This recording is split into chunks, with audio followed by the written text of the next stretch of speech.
निर्णायक मंडल सभागार में उपस्थित सभी विद्वान जनों को मेरा प्रणाम। मैं साक्षी कक्षा 11वीं की छात्रा महर्षि विद्या मंदिर फतेहपुर से आज आप सबके समक्ष पूर्व प्रधानमंत्री एवं अद्वितीय कवि अटल बिहारी वाजपेयी के ऊपर अपना काव्य पाठ प्रस्तुत करने उपस्थित हूँ।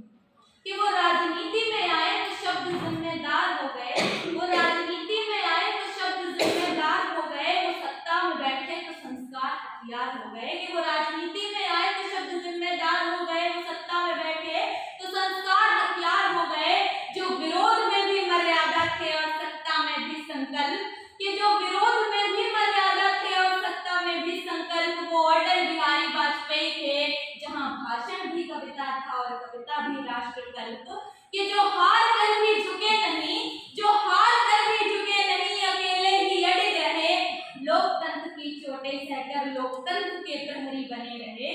ना युद्ध की भाषा चुनी उन्होंने, ना युद्ध की भाषा चुनी उन्होंने, मगर सीमाएं अडिग कर दी।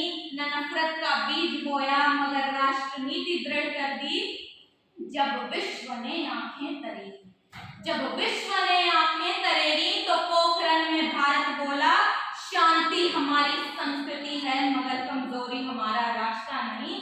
अरे जिनकी वाणी में शौर्य था, जिनकी वाणी में शौर्य था और मौन में भी संदेश, जिनकी वाणी में शौर्य था और मौन में भी संदेश, भारत रत्न कहलाए वो भारत का भाग्य कर गए विशेष। अब उस कवि की कविता जिसकी लेखनी में राष्ट्र स्वयं बोलता था कि एक नया भारत बनाने का इरादा मन में, इस स्वप्न देखा था कभी जो आज हर धड़कन में है। एक नया भारत बनाने का इरादा मन में है, एक नया भारत के जिसमें एक नया विश्वास हो, जिसकी आंखों में चमक हो और हृदय में उल्लास हो सम्मान जहां हर एक जाति हर एक धर्म का सब समर्पित हो, जिसे वह लक्ष्य जिसके पास हो।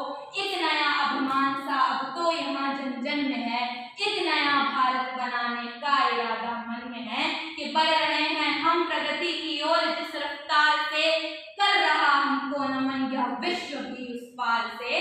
कि बढ़ रहे हैं हम प्रगति की ओर जिस रफ्तार से, कर रहा हमको नमन यह विश्व भी उस पार से। पर अधूरी है विजय, पर अधूरी है विजय जब तक गरीबी है यहाँ, मुक्त करना है अब हमें देश को इस भार से। कि एक नया संकल्प साब तो यहाँ जीवन में है, एक नया भारत बनाने का इरादा मन में है। कि भूख जो जल से मिटा दे, भूख जो जल से मिटा दे वह उगाना है हमें, प्यास ना बाकी रहे वह जल बहाना है हमें। कि भूख जो जल से मिटा दे वह उगाना है हमें, प्यास ना बाकी रहे वह जल बहाना है हमें। जो प्रगति से जोड़ दे ऐसी सड़क ही चाहिए, देश गीत देश सारा गा सके वो गीत गाना है हमें। एक नया संगीत तो अब तो यहाँ कण में है, एक नया भारत बनाने का इरादा मन में है। मैं अपनी वाणी को विराम देने से पूर्व अटल जी की कुछ पंक्तियां कहना चाहूंगी। कि हम जिएंगे तो इस भारत के लिए और हम मरेंगे तो इस भारत के लिए, और मरने के बाद भी गंगा जल में बहती हमारी अस्थियों को अगर कान लगाकर सुनोगे तो एक ही स्वर निकलेगा, भारत माता का जय।